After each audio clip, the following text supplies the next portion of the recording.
Welcome back to my channel. I'm not even vegan. So hope you enjoyed making the last few recipes I've recorded. So tonight I'm going to do something that's a little bit faster than all the rest of the recipes.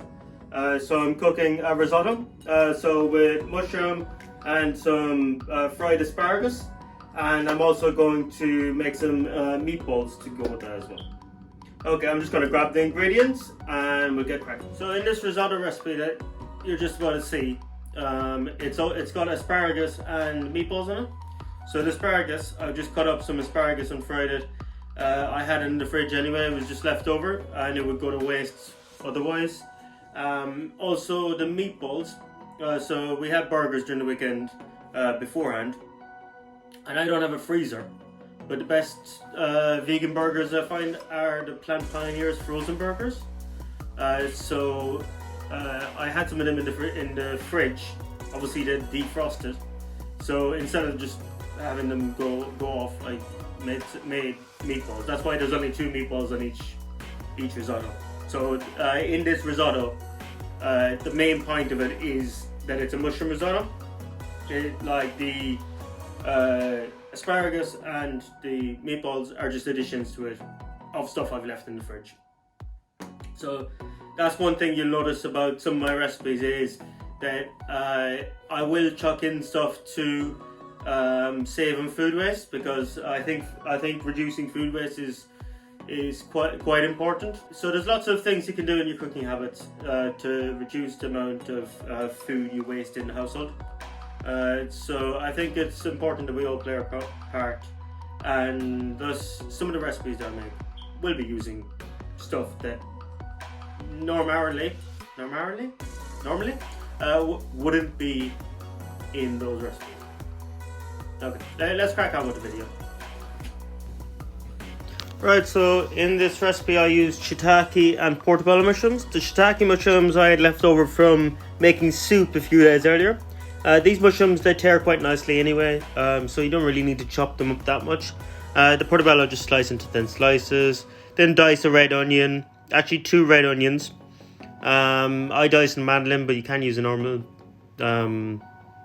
knife if you want. So lads, grab yourself a pot, heat it up on a medium heat, sprinkle in some oil, horse in your onions, sweat down for about 5 minutes. So keep stirring them, sweat them down so they're nice and soft. And once they're all sweated down, then add your mushrooms, your garlic, pepper and salt, and thyme. Right, we leave that cook away now for about 5-10 minutes until it's nice and softened down. Then in the meantime, you make your balls if you're having balls. If you're not having balls, don't make any balls. But I made these balls out of Plant Pioneers burgers. So then I just got out my pans, so I'm ready, all good to go. And then I got my risotto rice. I put in my risotto rice into the pan, fried it until it was nice and translucent. Then I deglazed the pan with white wine. Once the white wine is all soaked in, then it's time to start feeding your risotto. So every time the risotto gets a bit dry, add a bit of stock.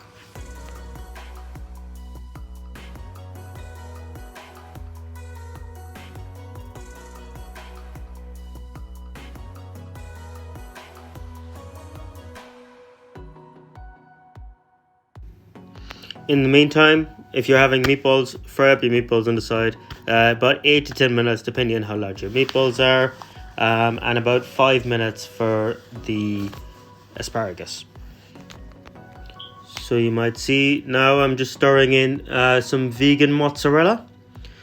So I grated some of that in, stirred it in and put the lid on. Make sure it's nice, melted, nice, and it gives a nice creamy texture. Right, so you might have noticed that I didn't write any of the ingredients on the screen like I normally do. So from now on, all those are going to be on my website, imnotevenvegan.com. So if you go up there, all the recipes will be on there. Thanks for watching, guys. Please follow me on Instagram, subscribe to my channel. Thank you for watching. I'm not even vegan.